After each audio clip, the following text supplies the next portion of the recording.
जय जोहार, जय छत्तीसगढ़। मैं संतोष देवंगन और आप देख रहे हैं छत्तीसगढ़ 24 न्यूज़।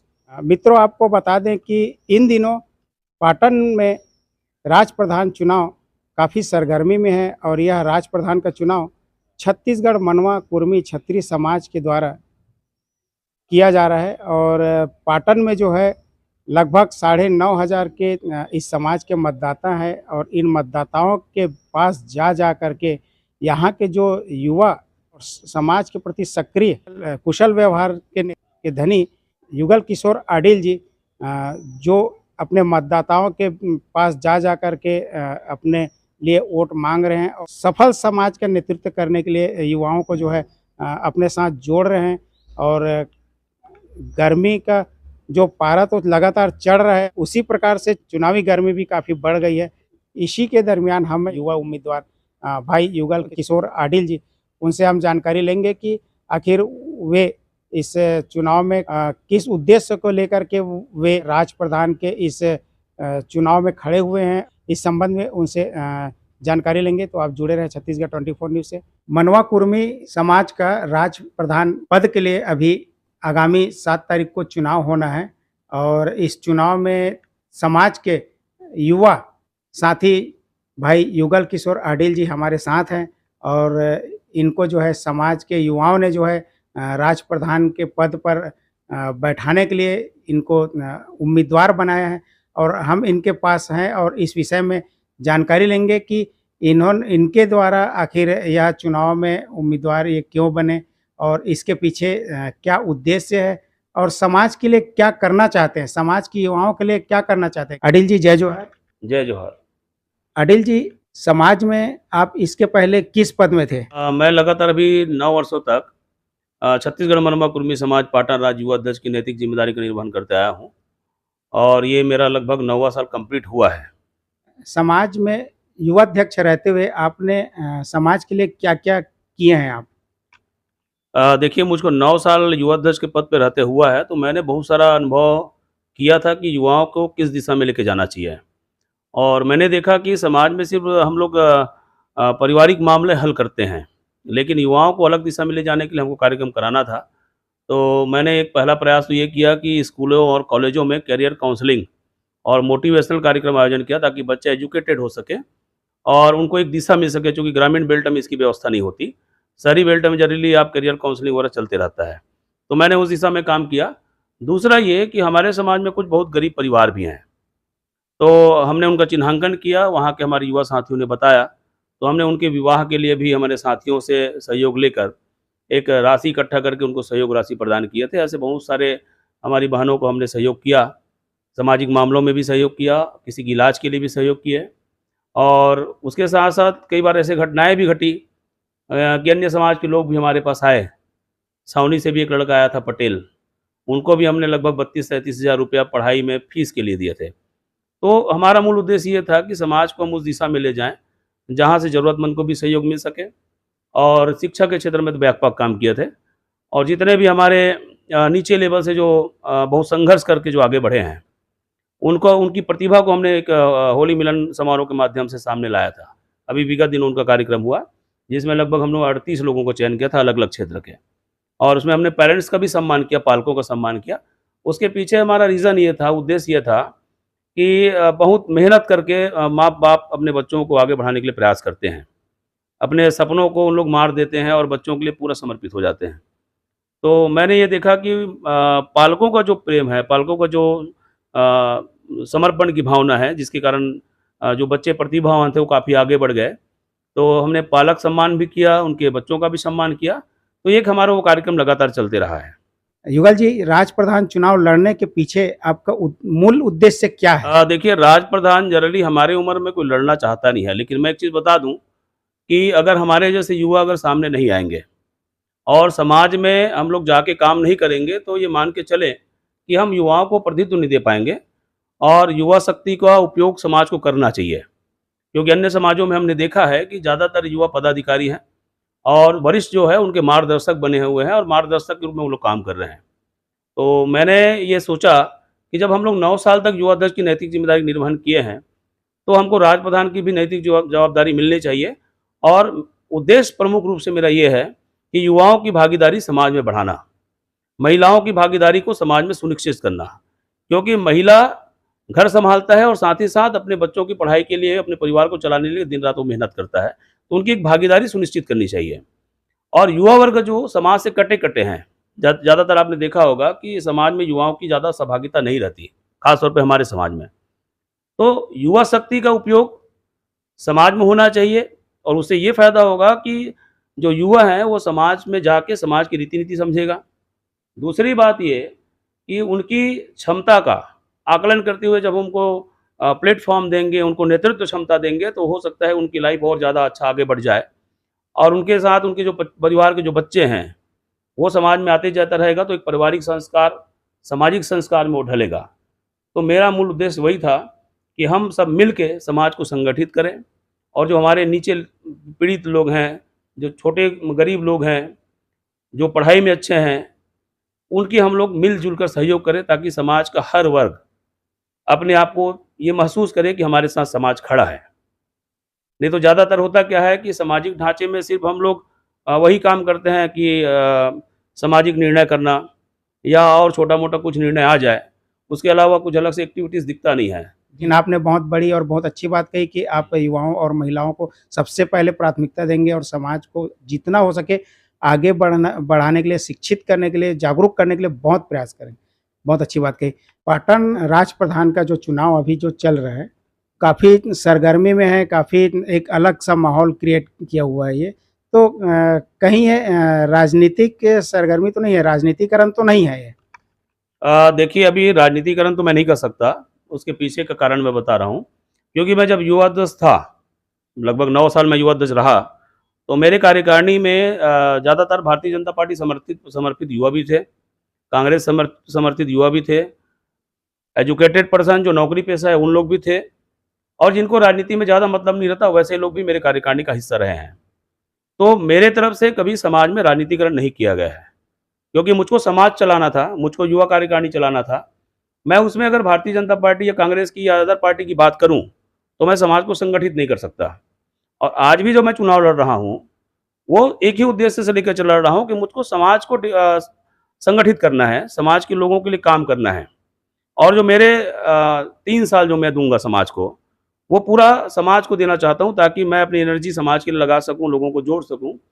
तो मेरे ऊपर ये आरोप नहीं लगाया जा सकता कि मैं राजनीतिकरण कर रहा हूँ, क्योंकि हर वर्ग को, हर उस युवा को मैं जोड़ के रखा था जो अलग-अलग पार्टी में या नौकरी पेशा हैं या फिर व्यवसायी हैं।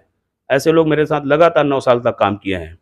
और आज भी जो चुनाव चल रहा है राज्य प्रधान का, उसमें वो सारे युवा काम कर रहे हैं जो अलग-अलग दल के हैं। जी। ये अलग बात है कि दूसरे लोग उसको किस तरह से बात करते होंगे मैं नहीं जान सकता, लेकिन मेरे तरफ से क्लियर इस बात को रखा गया है, मैंने बैठक बुला के भी रखा कि अगर मैं चुनाव लड़ रहा हूँ तो राजनीतिक बातें नहीं होंगी, सिर्फ समाज की बातें होंगी। दूसरी बात मैंने ये कहा था कि प्रतिद्वंदी चाहे कोई हो, हमको उसकी आलोचना नहीं करनी है, क्योंकि वो समाज का व्यक्ति है, उन्होंने व्यक्तिगत लाइफ में जो करता होगा हमको मतलब नहीं है। लेकिन चुनाव में अगर किसी व्यक्ति का इज्जत उछालना या उसके खिलाफ बोलना, ये अच्छी प्रतिद्वंदता नहीं कहलाता, क्योंकि चुनाव के बाद हमको एक ही साथ बैठना है। ये मैंने अपने साथियों को भी और जो मेरे साथ सहयोग कर रहे हैं, उन सारे को स्पष्ट गाइडलाइन जारी किया था कि हम किसी के घर भी चुनाव प्रचार में जाते हैं तो हमको किसी की आलोचना नहीं करनी है। पाटन राज्य प्रधान का जो अभी चुनाव हो रहा है, उसमें धन बल का भी इस्तेमाल हो रहा है क्या? देखिए, पाटन राज्य प्रधान का चुनाव तो काफ़ी सेंसिटिव है, इसमें कोई शक नहीं है, क्योंकि हम जहाँ भी जा रहे हैं तो लोगों के बीच में कौतूहल का विषय बना हुआ है, क्योंकि गाँव-गाँव में चुनाव होना है। लगभग 60 बूथ बना हुआ है जी। और 83 गाँव आता है हमारे में। तो एक कौतूहल का विषय बना हुआ है, तो मेरे तरफ से तो साफ बोल दिया गया है कि चूँकि मैं समाज सेवा के क्षेत्र में काम करना चाहता हूँ, तो समाज में पैसे का उपयोग करके सामाजिक व्यक्तियों को खरीदने का काम या सामाजिक व्यक्तियों को लालच देने का काम मैं नहीं कर पाऊँगा और ये मेरे सिद्धांत में है भी नहीं, क्योंकि ये अलग चुनाव है और सभी सामाजिक बंधु बहुत समझदार हैं। वो किसी के न तो पैसे का लालच करते हैं, ना तो उनको कोई लालच दे सकता है। अगर कोई लालच देने का प्रयास करता है तो ये मान के चलिए कि वो समाज सेवा नहीं कर रहा है, वो फिर अपने फ़ायदे के लिए कर रहा है, क्योंकि समाज सेवा के क्षेत्र में आपको अपने जेब से भी पैसा लगाना पड़ेगा। जी हाँ, क्योंकि यदि वो देता है तो वो वो वसूली लेने करेगा। का वो देखो, अपेक्षा ही रखेगा। जो व्यक्ति सामाजिक चुनाव में पैसा खर्चा करेगा, वो कहीं न कहीं वसूली करने का काम करेगा। हाँ, तो क्योंकि खर्च किया हाँ, वो रहेगा जो वो। खर्चा किया है, मैं उस क्षेत्र में नहीं जाना चाहता। मेरा ये कहना है कि मैं समाज को समय देना चाहता हूँ, कुछ पैसा जैसे आने-जाने का भी लगता है तो जेब से ही लगना पड़ता है, क्योंकि युवा दल जब था, तो मैं जनरली जेब से ही खर्चा किया हूँ। तो राजप्रधान जब बनेंगे तो भी वही हाल रहेगा। तो मैं किसी को क्यों लालच दूँ? ये तो समाज का मामला है। और आर्थिक रूप से किसी को लालच देना या ये बोलना कि आप पैसे ले लो, मेरे साथ काम करो, तो ये उस व्यक्ति का भी अपमान है जो समाज के लिए काम करना चाहता है। तो मेरे तरफ से तो ये संभव नहीं है। अपोज़िशन वाले क्या कर रहे हैं, मेरे प्रतिद्वंदी क्या कर रहे हैं, उसके बारे में मैं कमेंट्स नहीं करना चाहता। युगल जी ये बताएंगे कि अभी पाटन राज प्रधान में कुल कितने मतदाता हैं? लगभग 9,000 के लगभग मतदाता हैं। 83 गाँव है, उसमें के एक नियम बना हुआ है कि जो ₹20 का सदस्यता शुल्क जमा करेगा, वही यहाँ के मतदाता रहेंगे। तो इस तरीके से सभी गाँव में मतदान होना है।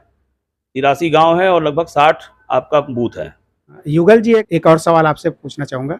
आपके जो प्रतिद्वंदी है रूपेंद्र वर्मा जी, जी, वे पहले कांग्रेस पार्टी से जुड़े हुए थे काफ़ी समय से, जी, बिल्कुल। पर अभी कुछ दिनों पहले ही उन्होंने पाटन के घुघुआ में एक बीजेपी कार्यक्रम हुआ जिसमें बीजेपी को ज्वाइन किया, बीजेपी में चले गए, भाजपा में चले गए वो।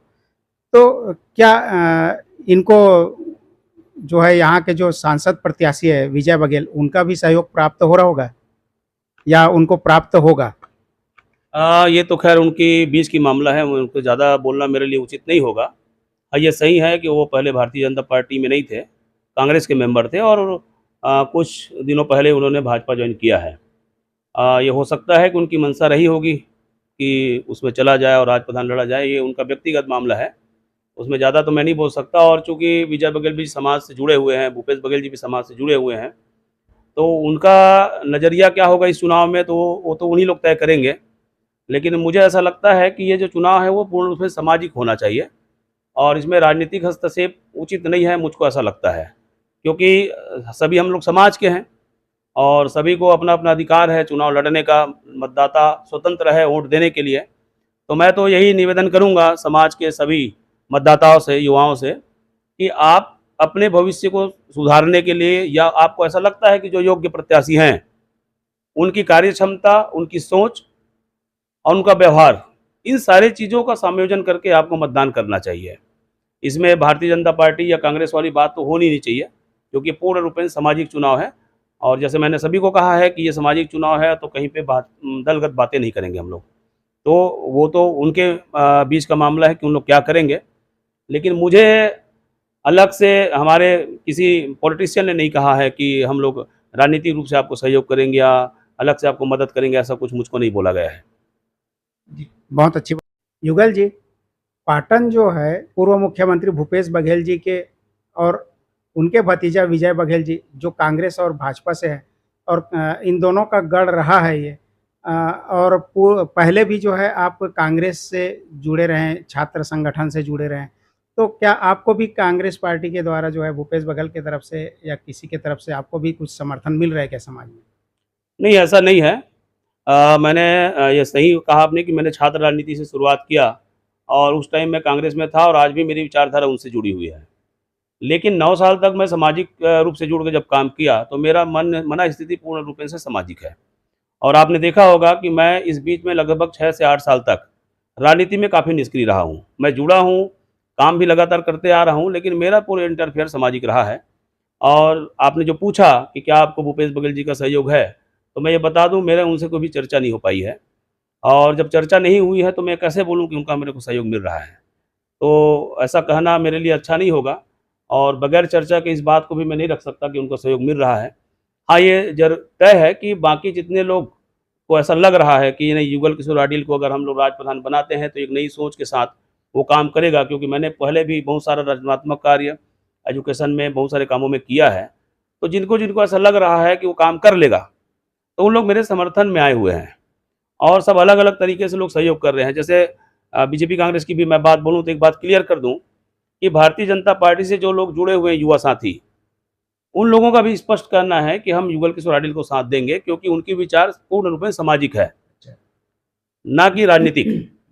तो अब युवा दूसरे तरीके से सोचता है। युवाओं की जो सोच है समाज में बदल चुकी है। राजनीति में विचार की लड़ाई होती है, लेकिन समाज में एक सामाजिक संगठनात्मक ढांचे के हिसाब से हमको बात करनी है।